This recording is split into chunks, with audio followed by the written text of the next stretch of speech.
those temperatures will start to climb.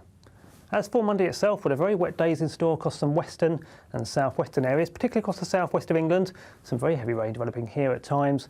Whereas towards the north and east, it's a bright picture at least for a time before wind and rain starts to move in from the southwest, turning to snow as it reaches colder air across parts of Scotland, especially on the hills north of the central belt and particularly later on in the day. Temperatures peaking at 12 Celsius down towards the southeast, a bit colder though towards the north and northeast. As for Tuesday, well, a very unsettled day is expected across Scotland. Rain and snow at times, snow chiefly on the hills, but some of that rain and some of that snow could be quite heavy. Elsewhere, it's a pretty unsettled day. Rain or showers never too far away. And those temperatures struggling, reaching average figures at best and staying pretty unsettled in the week ahead with showers or longer spells of rain. And again, those temperatures struggling into the low double figures. That warm feeling inside from Boxed Boilers, sponsors of weather on GB News.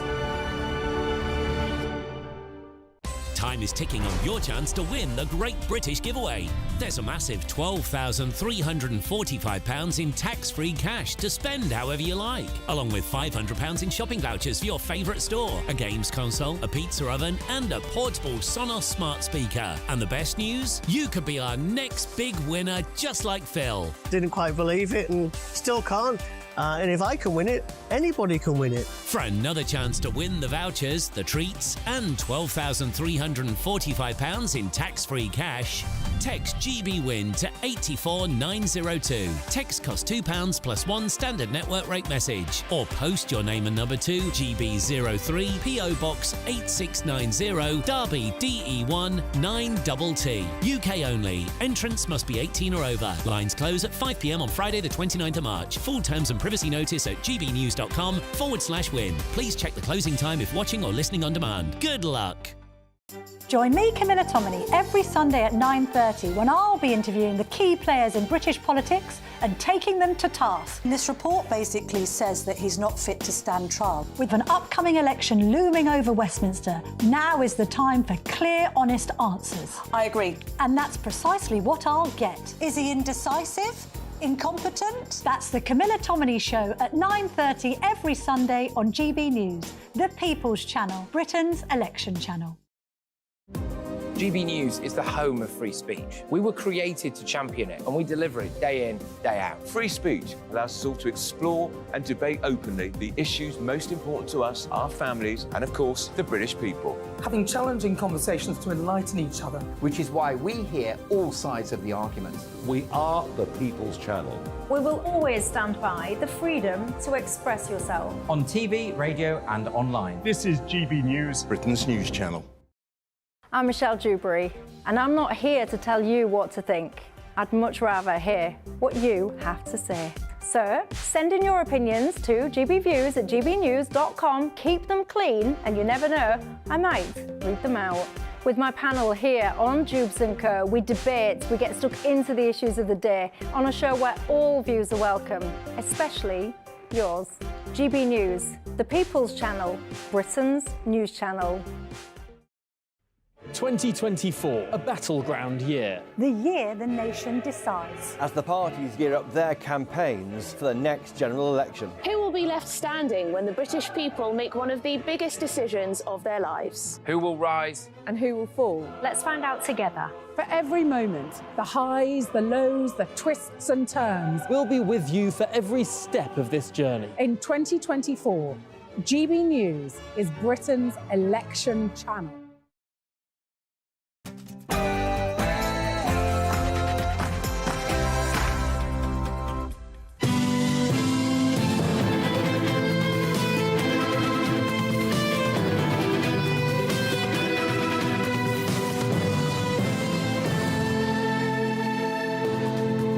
Good evening, fellow travellers. It's lovely to have you with me for another episode of the Neil Oliver Show on GB News TV, online and on radio.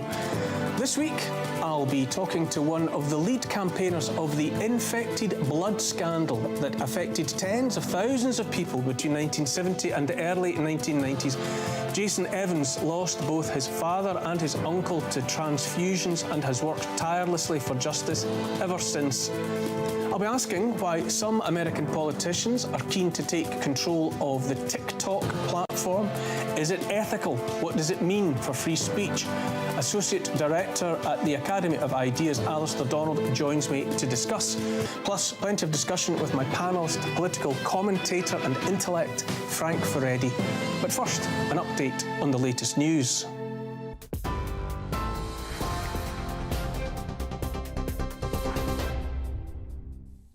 Good evening from the GB Newsroom. I'm Sam Francis. 1 minute past 6, and our top story tonight. Russia's Black Sea Fleet is now functionally inactive, according to the UK's Defence Secretary. That's after a massive Ukrainian missile strike on Sevastopol.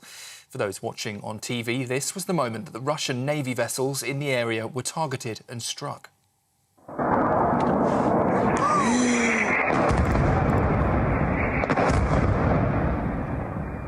Security sources have told GB News that UK-supplied Storm Shadow missiles were used in that strike, and we understand a major military communications centre has also been damaged. It marks the largest attack on the Russian-controlled port in the war so far, as tensions in the region continue to escalate. Meanwhile, 4 suspects have been taken to Russia's investigative committee headquarters following Friday's terror attack. The Islamic State group has claimed responsibility for the shooting, which we now know has killed more than 130 people. The US has backed that claim, but Russia is continuing to suggest that Ukraine was involved. Allegations, though, Kyiv has denied. Well, tonight we've learned that a boy aged just 12 years old has been charged with attempted murder after a teenage girl was stabbed in Kent. The incident happened in Sittingbourne shortly before 4 o'clock on Friday afternoon. We know that the victim was taken to a London hospital to receive treatment. She is now, we understand, in a stable condition. The boy, who cannot be named for legal reasons, will appear in court tomorrow. In other news, Simon Harris has been confirmed as the new leader of Fine Gael party in Ireland, paving the way for him to become the country's youngest premier. It follows the surprise resignation of Leo Varadkar on Wednesday of this week for what he described as personal and political reasons. Mr Harris is expected to become Ireland's youngest Taoiseach after the Easter recess. And he said today that the politics should be a force for good. Hope, enterprise, equality of opportunity, integrity and security. I've been in this party since I was 15 years old, and those values mean and meant everything to me, because I believe in public service. I believe in the power of politics to make a difference. I believe that politics as a profession can make people's lives better. The British Museum was forced to close today as hundreds of pro-Palestine and environmental protesters gathered outside. Activists were seen waving banners and Palestinian flags and shouting, "Hands off the Middle East." The group, calling itself the Energy Embargo for Palestine, says they will keep targeting the museum until it ends its £50 million partnership with BP. And finally, fast food was given a new meaning in Paris today as cafe staff took part in the traditional waiters' race. The famous Course de Café returned this afternoon after a 13-year break. Around 200 waiters raced through the city streets, carefully balancing a tray with a pastry, cup of coffee and a glass of tap water on top. Well, it was first held in 1914, and even today waiters are still expected to dress in their Sunday best, with, of course, Paris being the city of style. This year's winners went home with a complimentary meal and tickets to the Paris Olympics opening ceremony. Those are the headlines. For more, you can sign up to GB News Alerts. Just scan the QR code on your screen or go to gbnews.com/alerts.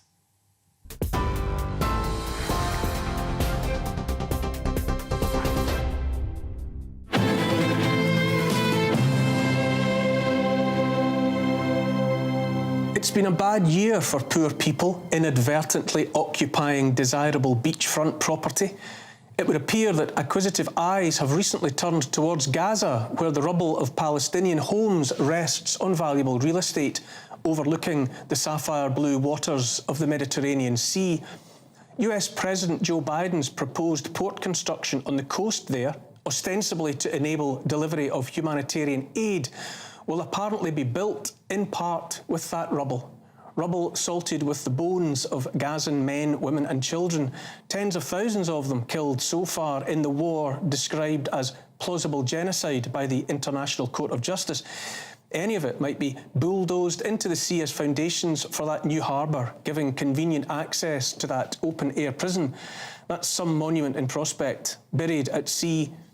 At a special meeting of the Knesset Foreign Affairs and Defence Committee, Benjamin Netanyahu is reported to have said that that port can facilitate the exit of Palestinians from Gaza. So the military operations in Gaza are either about making war on terror or preparing the ground for brownfield development, or perhaps both. Who could say? Gaza has been inhabited for thousands of years. President Joe Biden and his rival Donald Trump are both older, however, than the modern state of Israel. But that's just a detail of the unimaginably long timeline of that ancient, tortured landscape. In any event, in the modern world, everything of note is just business. Jared Kushner, son-in-law of President Donald J. Trump and sometime senior policy advisor to that president on matters Middle Eastern, spoke at Harvard University in February. Quote, Gaza's waterfront property could be very valuable. Kushner lamented the money spent building the tunnels under Gaza and said it could have been better used instead for education and innovation. Quote, it's a little bit of an unfortunate situation there, but from Israel's perspective, I would do my best to move the people out and clean it up. He said he didn't think Israel had publicly stated it didn't want the locals to move back towards their former homes, but he said that if he was in charge of Israel, his number one priority would be moving Gazans out of the southern city of Rafah, and that it might be possible to shovel those displaced souls, already displaced more often in one lifetime than a person might count, onto a spot somewhere in the Negev desert in southern Israel. Quote, I would just bulldoze something in the Negev, he said. I would try to move the people in there. I think that's the better option, so you can go in and finish the job. I'm not picking on Kushner particularly. He just happened to be recorded speaking the truth out loud. What he said at Harvard is what many others think anyway. Clear out the Gaza Strip, ready for something else, someone else. Business is business, and in the property business, as we have learned to say, it's all about location, location, location. It's not just the ruins of the Middle East that offer opportunity for men and women of fertile imagination and iron will. Before Westerners arrived in Hawaii, the place was a sovereign kingdom with its capital at Lahaina on the Emerald Island of Maui.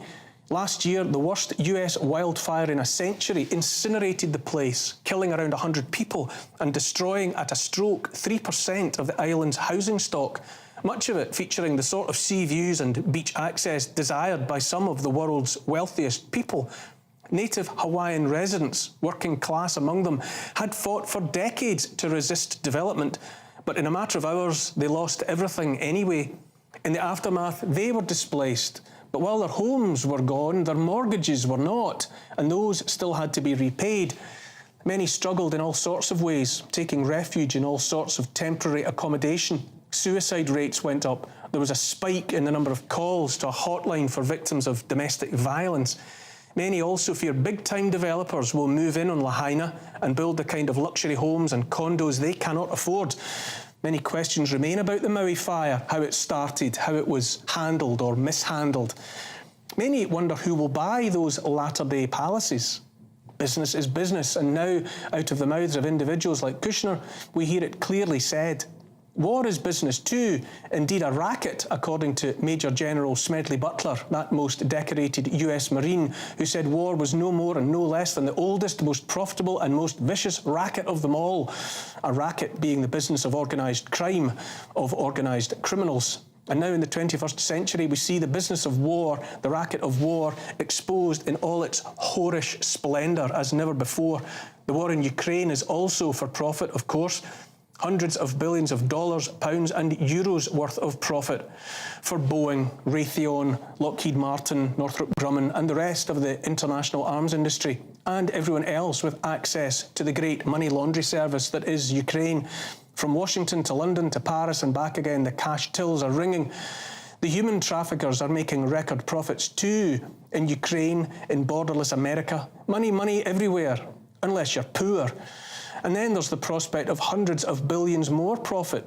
for the big business interests standing ready and willing to harvest the proceeds of the inevitable rebuild of shattered Ukraine, down 500,000 citizens and counting. Think of all the vacated properties there, the brownfield sites ripe for do-overs. Not to mention the exploitation of the shale oil and the fortunes to be made from the richest farmland in Europe. I wonder just who has snapped up those prospects, who is waiting patiently in the wings, ready to set to with more bulldozers and drill rigs and the rest. Where there's muck and blood, there's brass. The West has already lost the Ukraine war in every way that matters, even if the likes of Emmanuel Macron of France continue to sabre-rattle to pretend otherwise. It's all just business. War-torn lands are also lands of opportunity for those with money to invest and profits to recoup. All of which explains why businessmen and the politicians who work for them, finding it uncomfortable, all the brightly lit exposure of their recent dealings to the scrutiny of millions of ordinary people enabled by the internet and independent journalists and social media, are presently moving heaven and earth to take full control of that other 21st century business, that business that, as well as enabling the sharing of truth, also promises wealth beyond the dreams of avarice, which is to say the information business, which is also the control of information, and so the censoring and silencing of inconvenient truth. Most recently, it's the video hosting platform TikTok that has been the subject of scrutiny, attracting the attention of avaricious types excited by the prospect of acquiring control of it, acquiring, more to the point perhaps, the ability to silence and censor its contents. TikTok is in large part the chosen platform of the young, and right now the young are making it plain they don't approve, not one little bit, of what's happening in Gaza. Generation Z and the rest, young American Jews among them, want the killing of Gazans to stop, using TikTok to share tens of millions of messages and videos about how furious they are, how much sympathy they have with the people of Gaza and Palestine. As well as about business and money, the aggressive move on TikTok is about control of the narrative. The antipathy of the US and others in the West towards TikTok is not new. It's been years now. In 2022, Meta, parent company of Facebook, sought to discredit its rival as a proxy for the Chinese Communist Party, alleging TikTok was washing American brains in Chinese propaganda. Nothing came of it, though. Influential voices in the US spoke in defence of free speech and the First Amendment. Many suggest it's only since the events beginning on October 7th that the anti-TikTok sentiment has suddenly become the focus not just of the US president and his administration, but of bipartisan support, Republican and Democrat, for seizing control of the platform. And so last week, the House of Representatives passed a bill demanding the sale of TikTok to a company in the US. Failure to submit, failure to do so, would incur a US national ban of the platform. The bill is yet to pass the Senate, but the die is surely cast, paving the way for the US president, to designate as threats to national security any non-US social media, any such apps, not just TikTok, but all social media apps with ties to any nation state the US decides is an enemy would have 6 months to sever that tie. It's no exaggeration to say that if the bill passes, then all at once any notions of the freedom of the internet will be undone and erased in the US. So much for the First Amendment. The government will have awarded itself the ability to censor, not misinformation, but the truth, only increasing its power over coverage of whatever happens next.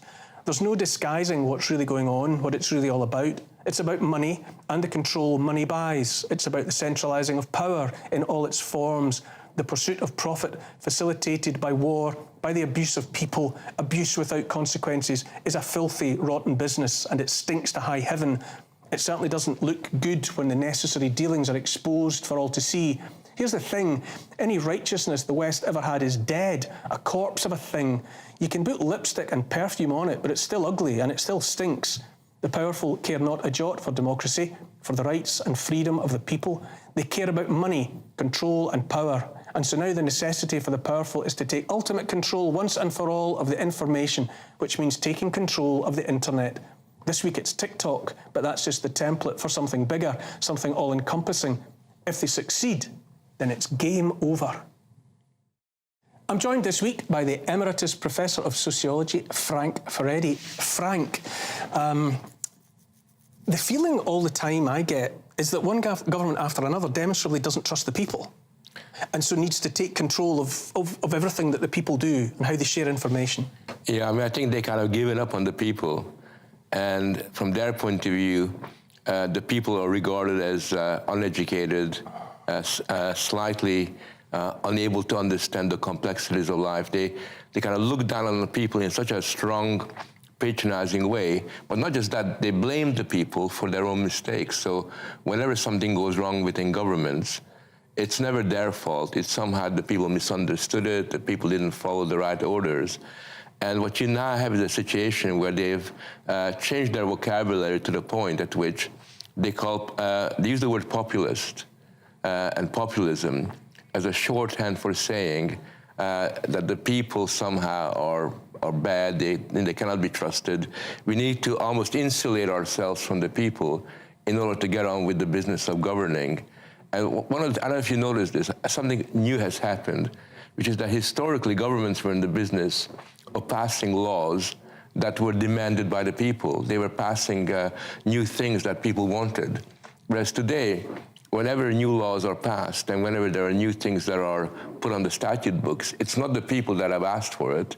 They have decided that this is what the people need. And that's a totally new development where their so-called reforms are something they invented for themselves, not from the people.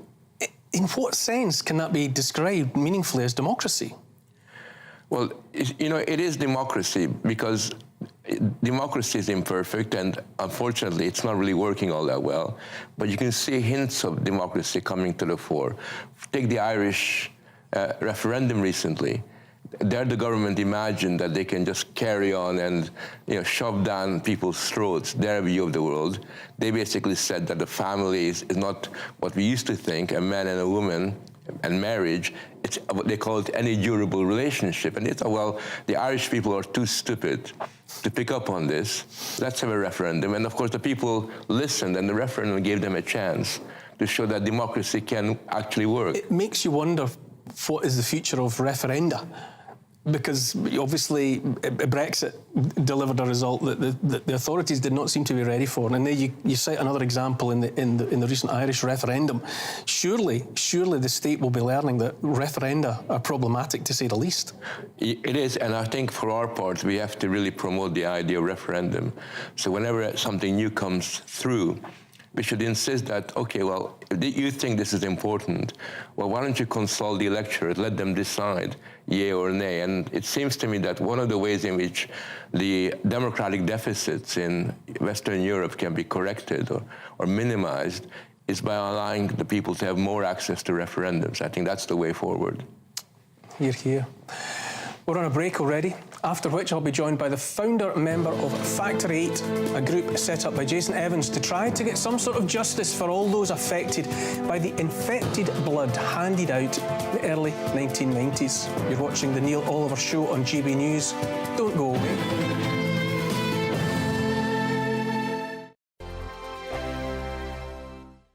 Tubes & Co. Weekdays from 6 p.m. You think this country needs new gas power stations? Apparently, this will all be about trying to get some form of energy security. Rishi Sunak has upset people today with this suggestion, people saying that actually this would do more damage to climate change than it would do good. Where are you on it, Richard? I'll tell you exactly where. We need a lot more gas power stations and nuclear power stations because quite often the wind doesn't blow and the sun doesn't shine. Last week, we imported 16% of all our electricity because we haven't got enough capacity in the UK, and we're now totally over-reliant on renewables. The part of the problem is the lack of storage capacity, which the government has finally got round to addressing. I think this as backup is actually quite a sensible idea. But they are not doing anything, as far as I can tell. At the moment, it will be retrofitted to have storage capability, which seems to be utterly bonkers. I mean, anyone who's got solar panels, you know very well you're storing up energy. So it's about storage as much as production. And they could have gone, 20 years ago, we could have had nuclear power. We could have done more. We haven't looked far enough ahead in the future, and we are in grave danger of making the same mistake. I mean, the other side of this is what is the difference going to be? Blackouts are you know, they're irritating and... Irritating? It'd be disastrous. It would Well, literally they would destroy be our now. economy. Well, they would be now, but, you know, some of us remember 3-day weeks and things like that. And in fact, you know, I grew up thinking that everybody had, you know, at least a couple of days a week when they had to eat off a primer stove and things. This is, again, I don't want to harp on, but this is one of the problems in the politics in our country, isn't it? So many politicians, they just think in election cycles. They just think, what can I do and say to get my own backside re-elected at the next general election? They're not always looking ahead at actually, politics aside, what is genuinely the best thing for this country. I'm Andrew Doyle. Join me at 7 o'clock every Sunday night for Free Speech Nation, the show where I tackle the week's biggest stories in politics and current affairs with the help of my 2 comedian panellists and a variety of special guests. Free Speech Nation, Sunday nights from 7 on GB News, the People's Channel, Britain's news channel. Every Sunday from 11, join Michael Portillo. There'll be topical discussion, looking at the week before and the week to come. So kick back and relax at 11 a.m. on Sundays on GB News with me, Michael Portillo. GB News, the People's Channel, Britain's news channel. Good afternoon, Britain. Good afternoon, Britain. Weekdays from midday, we bring you the most compelling stories from across the United Kingdom. And why it matters to you. From your doorstep to our inbox. That's right, we want to hear from you. Good afternoon, Britain. Only on GB News, the People's Channel, Britain's news channel.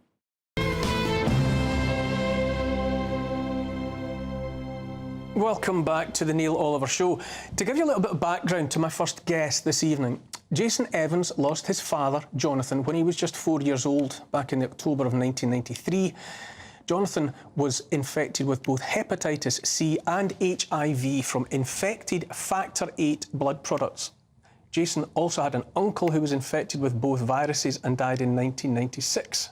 This led Jason to begin his investigative and campaign-leading journey, and what followed was 2 decades of daily research, campaigning and lobbying, which, with the help of others, culminated in the announcement of the Infected Blood Inquiry by Theresa May in July 2017. Now, Jason has continued to work on the campaign and inquiry ever since and was responsible for proposing and leading the campaign for the Infected Blood Compensation Framework. Jason joins me now. Jason, thank you so much Great to be with for joining us. It's half a lifetime ago. When I was reading about the fact that it happened in the 80s, but can you give us your personal experience, starting as early as you can, really? So, I mean, my first kind of direct memories at all are seeing my dad alive for the last time, which was my 4th birthday in 1993. He'd chosen to die at his parents' house. He was, you know, dying of AIDS at this point in that summer of 93. And I can remember being stood in that room holding, you know, the first Game Boy with the purple buttons on it and having no sense, you know, that my dad was dying, but he was in the bed, you know, lots of wires, And then really, you know, after that, I kind of have this vague memory of being at the funeral and everyone crying and the casket and, you know, those are my first memories. They're not happy memories, they're devastating memories. And so, yeah, I mean, I was, you know, born into the aftermath of this scandal, really, but it would be a learning curve for me growing up as to the true depths of how that all happened. And were the elders around you, you know, you're a little boy at this point, were the elders around you as energised, as angry and as demanding of explanations? Well, you know, before my dad actually died, I have a letter at home in 1990, so I would have been 1. Myself and my dad went to see his then MP, David Lightbound, Conservative MP at the time. And the letter says, you know, it's from that MP to my dad saying, "Thank you for coming to see me at my surgery with your child the other day." And my dad was campaigning for compensation at that time, so he was campaigning. But to be honest with you, I think when my dad died, I think everyone was just so devastated by what had happened. I think there was little sense at that time, you know, within my family that people were going to start campaigning, to be honest. I think everyone was just so distraught, especially with the stigma of AIDS at that time. I mean, something that we're literally dealing with at the moment. Even over the last week, I've been speaking But there's so much attribution of blame around HIV at that time. Yes. It was so misunderstood exactly what it was and how people had come to be in that predicament, especially someone like your dad, who received it purely from a medical procedure that he was assured by all of the relevant authorities was going to prolong his life. Well, that's right. I mean, at the time, there was the famous quote from, I think it was the chief of the Manchester Police at the time, who said that AIDS victims were swirling in a cesspit of their own making. That was the attitude of many, many people at the time. You know, in my dad's personal case, I know before I was born, there was all kinds of... They had a knock at the door one day, my parents, from a neighbour that lived on their cul-de-sac, saying that she had informed all of the neighbours that my dad had AIDS or HIV after they'd confided in her, because she felt it was her moral duty to let everybody know. My mum was sacked. She worked at a bakery, and she was sacked from her job because the guy that ran the bakery said she was a risk to staff and customers. Frank, this is a tragedy and a scandal in every possible sense of the words, is it not? It is. I mean, when you think about it, you know, you wake up in the morning and you probably don't even know why this happens to you.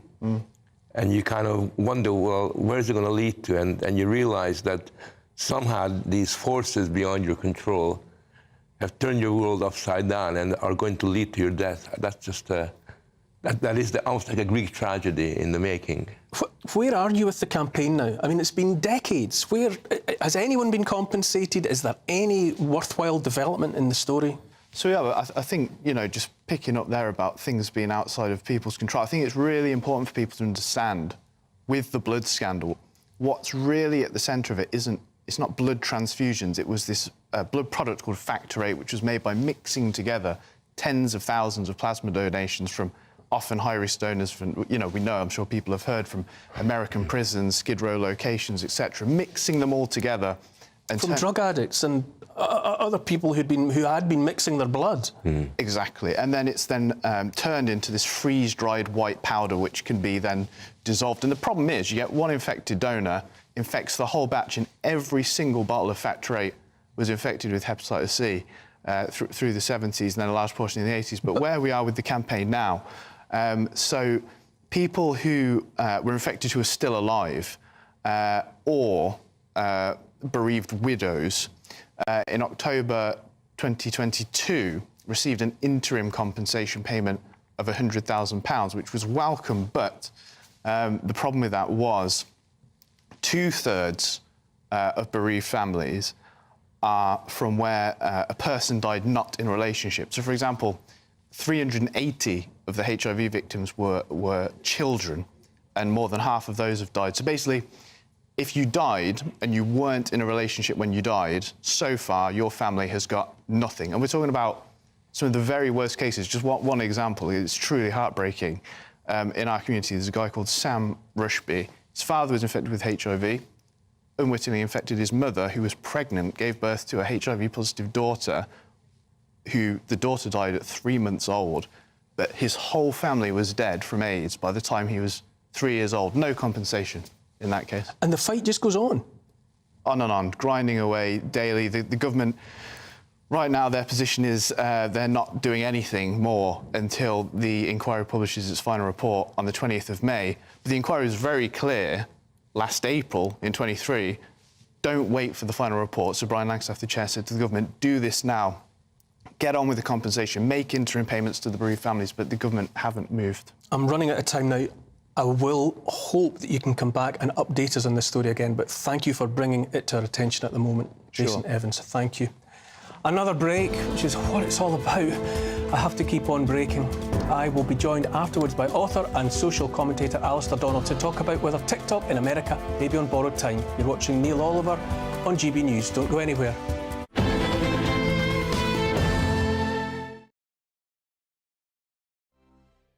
Hello, here's your latest weather update from the Met Office for GB News. We saw a quieter day weather-wise across the UK on Sunday, but things are turning more unsettled once again during the week ahead with wind and rain at times.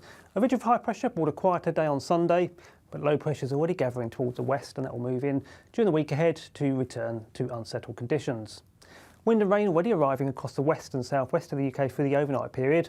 Some of that rain turning quite heavy in places, whereas towards the north and east it's clearer. Just 1 or 2 showers lingering, and certainly a touch of frost possible in the north and east by the early hours of Monday morning, whereas out towards the west and southwest, those temperatures will start to climb. As for Monday itself, with a very wet days in store across some western and southwestern areas, particularly across the southwest of England, some very heavy rain developing here at times, whereas towards the north and east it's a bright picture at least for a time, before wind and rain starts to move in from the southwest, turning to snow as it reaches colder air across parts of Scotland, especially on the hills north of the central belt and particularly later on in the day. Temperatures peaking at 12 Celsius down towards the southeast, a bit colder though towards the north and northeast. As for Tuesday, well, a very unsettled day is expected across Scotland. Rain and snow at times, snow chiefly on the hills, but some of that rain and some of that snow could be quite heavy. Elsewhere, it's a pretty unsettled day, rain or showers never too far away, and those temperatures struggling, reaching average figures at best and staying pretty unsettled in the week ahead, with showers or longer spells of rain, and again, those temperatures struggling into the low double figures. GB News is the home of free speech. We were created to champion it, and we deliver it day in, day out. Free speech allows us all to explore and debate openly the issues most important to us, our families, and of course, the British people. Having challenging conversations to enlighten each other. Which is why we hear all sides of the argument. We are the People's Channel. We will always stand by the freedom to express yourself. On TV, radio and online. This is GB News, Britain's news channel. Big news, big debates, big opinion. Patrick Christie's Tonight is the week's biggest show. Every weekday, 9 to 11 p.m, we've got the inside track on the day's top stories. There'll be sharp takes you won't get anywhere else. We will set the news agenda, not just follow it, and I want to bring you along for the ride. Whatever it is, we'll have our finger on the pulse. It's news, but it's this close to entertainment. Patrick Christie's Tonight, 9 to 11 p.m, only on GB News, the People's Channel, Britain's news channel. I'm Christopher Hope. And I'm Gloria Di Piero, bringing you PMQ's live here on GB News. Whenever Parliament is in session on a Wednesday at midday, we'll bring you live coverage of Prime Minister's questions. We'll be asking our viewers and listeners to submit the questions that they would like to put to the Prime Minister, and we'll put that to our panel of top politicians in our Westminster studio. That's PMQ's live here on GB News, Britain's election channel. Welcome back to the Neil Oliver Show. Tick-tock, tick-tock. No, I haven't gone mad, but that could be the sound of time running out for Gen Z's favourite app. This week, the US House of Representatives passed a bill that will require the TikTok owner ByteDance to sell the social media platform or face a nationwide ban. Lawmakers argue it's because Beijing-based ByteDance is a national security threat. True or not, things don't look great for TikTok. Joining me to discuss its future, Associate Director of the Academy of Ideas, author and social commentator Alistair Donald. Thank you for joining me, Alistair. Thank you. What do you make of it? I'm very interested in this, not least because TikTok is the communications platform of the young.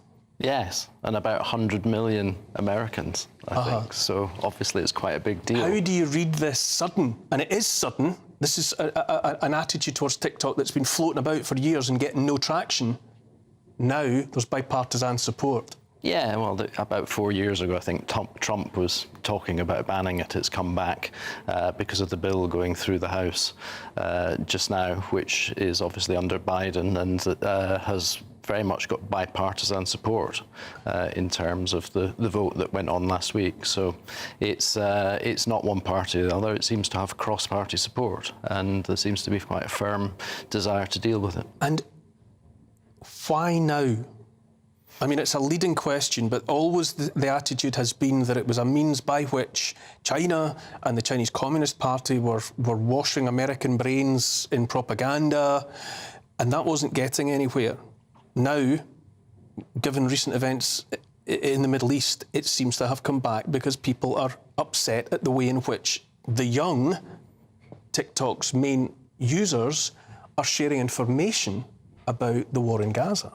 Well, that might be one of the circumstances just now in which the bill's been considered. I mean, it's been under consideration to come back for quite a few months, and presumably been timetabled through the American political system to come back. So I'm not sure that it's that immediate, the circumstance that has brought it. What's it about? Is it about Chinese control of TikTok, which is alleged but never proven, no evidence for it, or is it about something else? I mean, the bill is called the Protection Bill against foreign ownership of applications, and lots of the people who've tried to justify the bill have talked about the dangers of Chinese ownership of TikTok.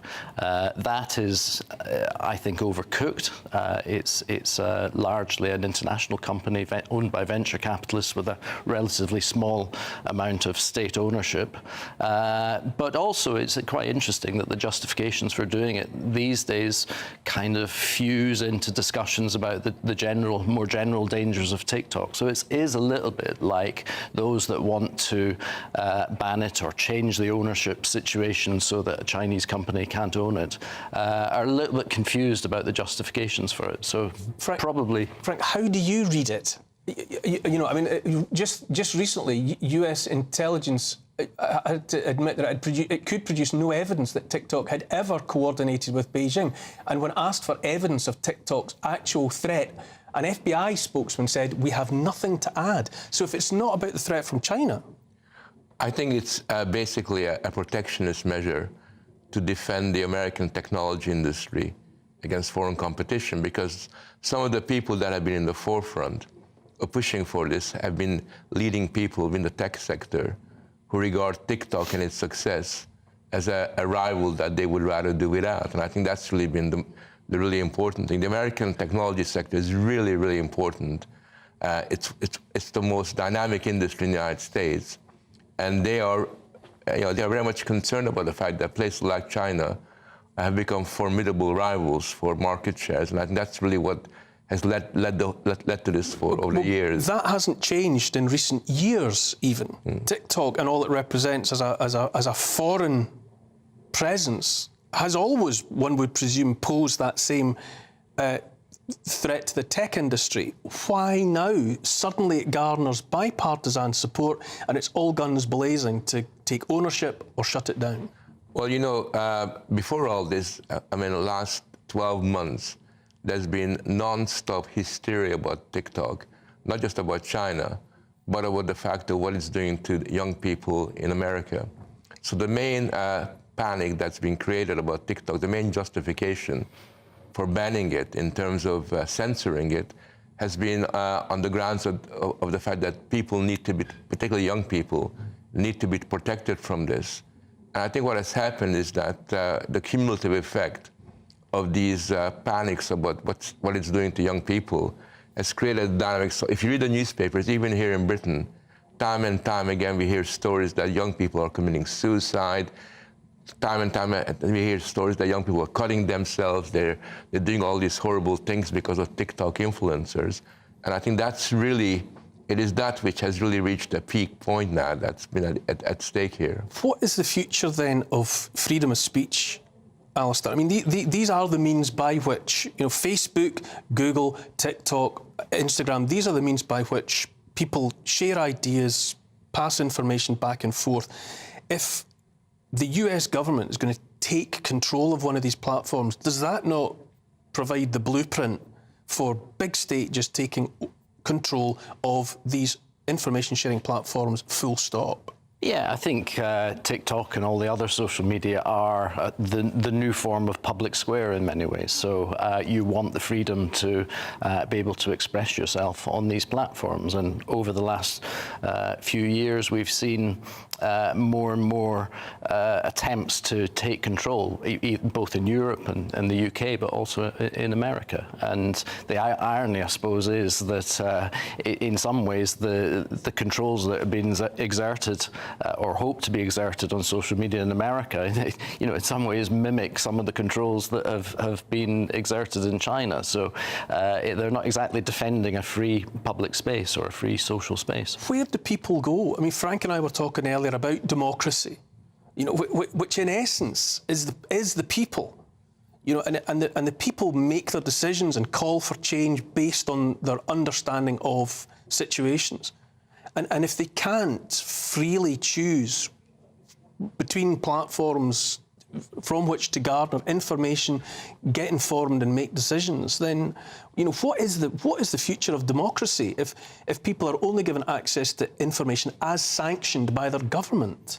Yeah, and obviously something like the Twitter files, which was the publication of all the data and information about what had gone on at Twitter in the run-up to Elon Musk taking over. Obviously, that was quite revelatory about the way that constraints are exercised over various different social media platforms, and that happens in various different ways. Sometimes it's been the big tech companies themselves, sometimes it's been in collusion with state organisations, but quite often what we're seeing just now is attempts to almost set up these independent regulators as if that makes it somehow better, because they're portrayed as being independent, but actually they're quite influential.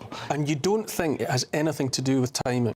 That after all these years of it, let's say it was a challenge to the tech sector, let's say it was posing this potential for the Chinese Communist Party to be pushing propaganda that was contrary to American interests. You don't think it's got anything to do with the fact that Generation Z are using TikTok to make plain their dissatisfaction with what's happening, their displeasure with what's happening in Gaza? That's not what the legislators have decided to move on. Not an enemy, but because an ally is not getting the support they want from TikTok. No, I don't see it that directly, to be quite honest. I don't see it as lots of people say it's because the Chinese owners are scared of criticism of China, or that the Americans want to defend the platform from the influence of Chinese business and allied to the state. I don't think that's the reason, because people who've looked into it, some of whom have, as far as I can see, very little time for TikTok, still can't find any evidence of that. So I think it's much more the general situation in the West just now that's a nervousness about open discussion and debate. And that is causing us to take a direction where those in control want to just put a lid on some of the things and exercise a bit more control in terms of what's said and how people interact. And surely interesting, in America, home of the First Amendment, you know, that tells the people of America that the government shall not abridge freedom of speech. I mean, that's a fairly unequivocal statement. Yeah. Yes. And it is. And it's happening everywhere. We're having similar problems in the European Union, where the European Union is colluding with the tech companies to more or less achieve the same kind of result. It's happening here. And TikTok just happens to be much more prominent in the firing line. But all the tech companies, all the big tech companies are in the business of giving in and rolling over and allowing speech to be censored. The biggest danger at the moment is the expansion of the meaning of hate speech. And they're basically expanding the meaning of hate speech in order to use it to basically censor any point of view that they dislike. And that's becoming institutionalized. So we are having a mega problem here on these social platforms, because democratic open discussion is really a no-no. They really are trying to quarantine that in a systematic way at the moment. Be interesting to see where Generation Z go next. You know, the future belongs to Generation Z, and if they cannot share the information that they want shared, then they presumably must and shall look for other means by which they can share their message with one another. And they will invent new platforms. I mean, you cannot stop the kids from sharing stuff. Let's hope not. Another break, after which I'll be joined by American political columnist, pundit and former Republican John Leboutillier to discuss whether it's time to ban TikTok. So another take on the same TikTok. Don't go away.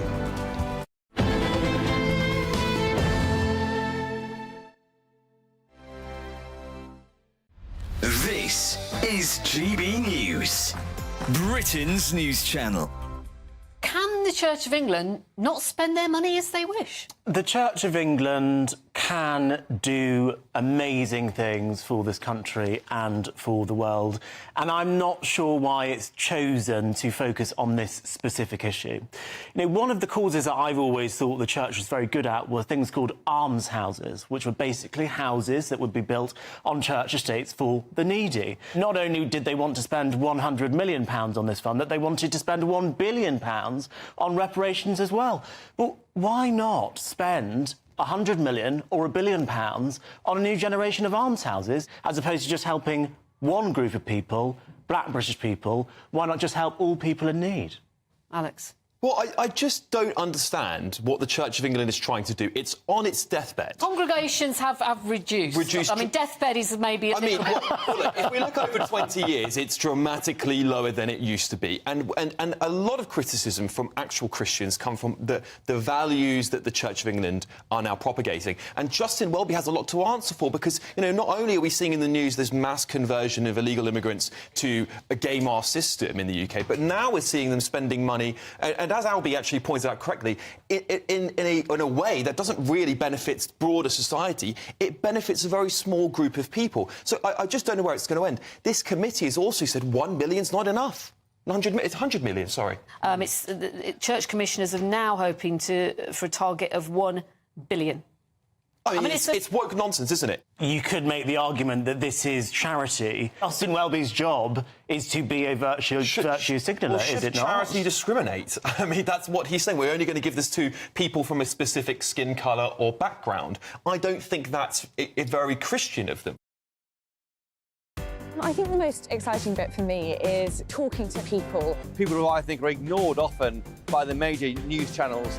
We're going to give news they want to hear. There's a voice there that needs to be heard. I think there's a chance here for a diversity of opinion to be expressed, which you don't find elsewhere. It's really exciting. We don't hold back. We're free to say how decisions that are taken here affect us all around the country. Only on GB News, the People's Channel, Britain's news channel.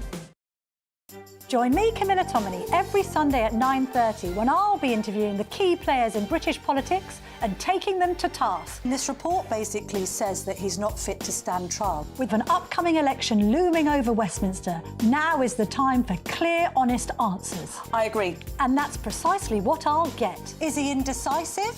Incompetent? That's the Camilla Tominey Show at 9:30 every Sunday on GB News, the People's Channel, Britain's election channel.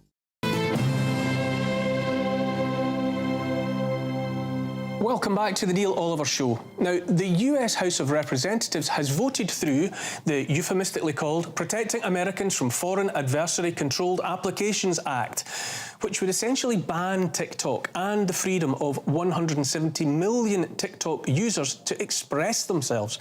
It would prohibit the distribution, maintenance or updating of TikTok or another designated app controlled by a foreign adversary within 180 days of the bill's enactment, unless there's a qualified divestiture. Very complicated.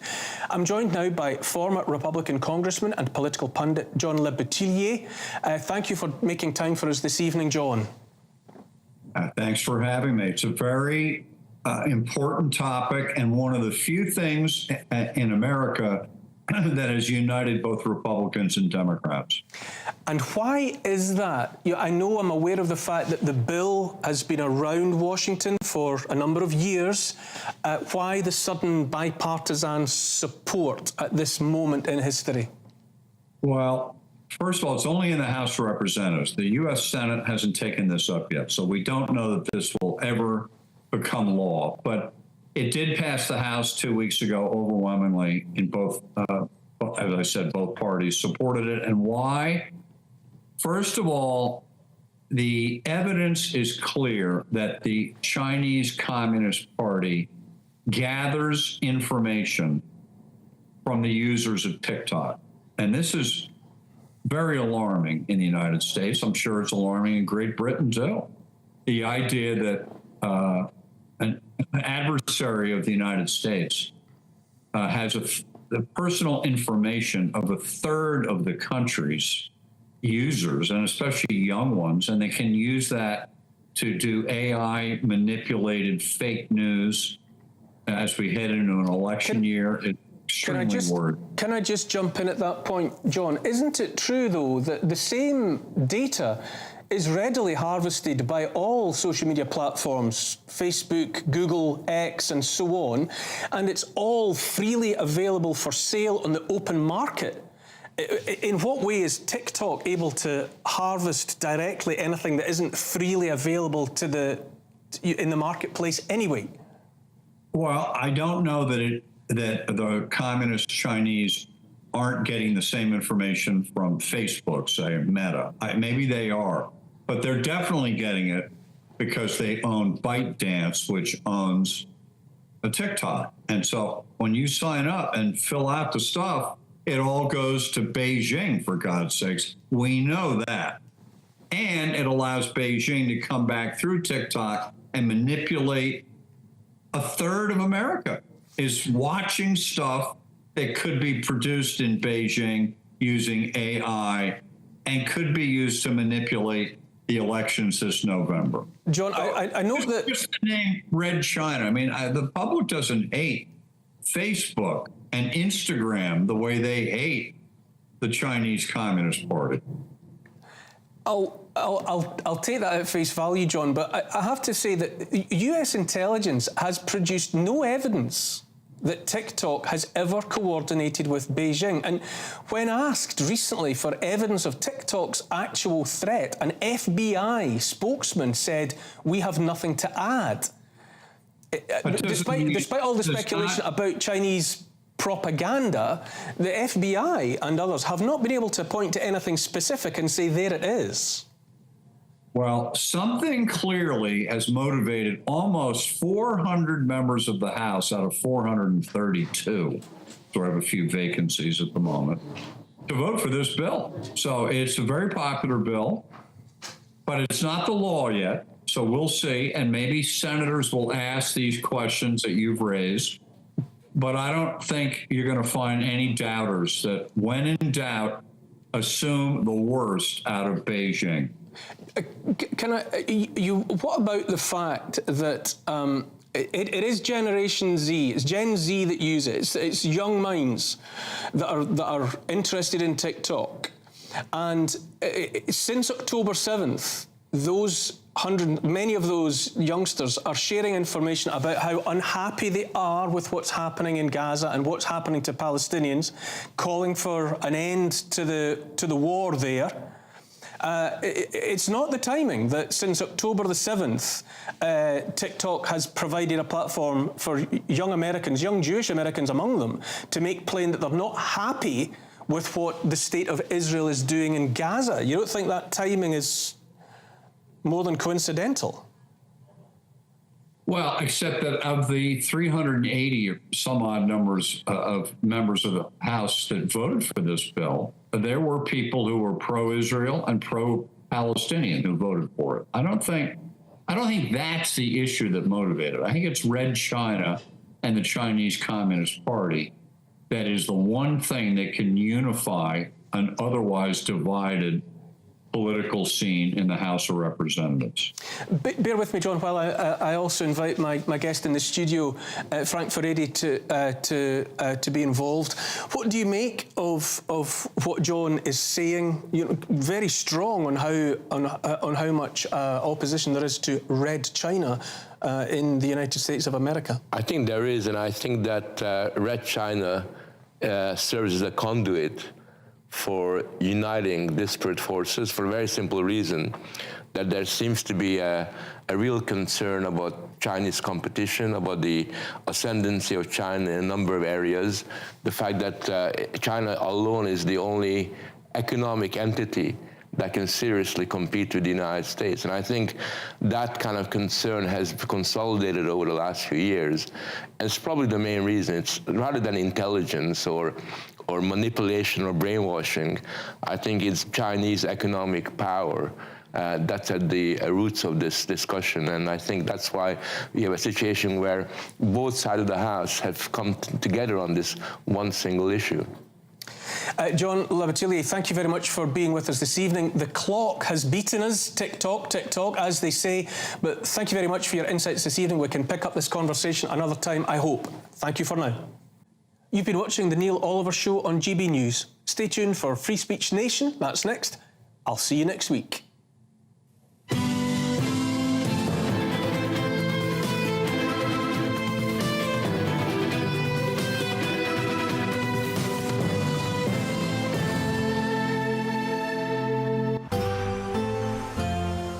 A brighter outlook with Box Solar, sponsors of weather on GB News. Hello, here's your latest weather update from the Met Office for GB News. We saw a quieter day weather-wise across the UK on Sunday, but things are turning more unsettled once again. During the week ahead, with wind and rain at times. A ridge of high pressure brought a quieter day on Sunday, but low pressure is already gathering towards the west, and that will move in during the week ahead to return to unsettled conditions. Wind and rain already arriving across the west and southwest of the UK for the overnight period. Some of that rain turning quite heavy in places, whereas towards the north and east it's clearer. Just 1 or 2 showers lingering, and certainly a touch of frost possible in the north and east by the early hours of Monday morning, whereas out towards the west and southwest, those temperatures will start to climb. As for Monday itself, with a very wet days in store across some western and southwestern areas, particularly across the southwest of England, some very heavy rain developing here at times, whereas towards the north and east it's a bright picture at least for a time, before wind and rain starts to move in from the southwest, turning to snow as it reaches colder air across parts of Scotland, especially on the hills north of the central belt and particularly later on in the day. Temperatures peaking at 12 Celsius down towards the southeast, a bit colder though towards the north and northeast. As for Tuesday, well, a very unsettled day is expected across Scotland. Rain and snow at times, snow chiefly on the hills, but some of that rain and some of that snow could be quite heavy. Elsewhere, it's a pretty unsettled day, rain or showers never too far away, and those temperatures struggling, reaching average figures at best, and staying pretty unsettled in the week ahead, with showers or longer spells of rain, and again, those temperatures struggling into the low double figures. That warm feeling inside from Boxed Boilers, sponsors of weather on GB News.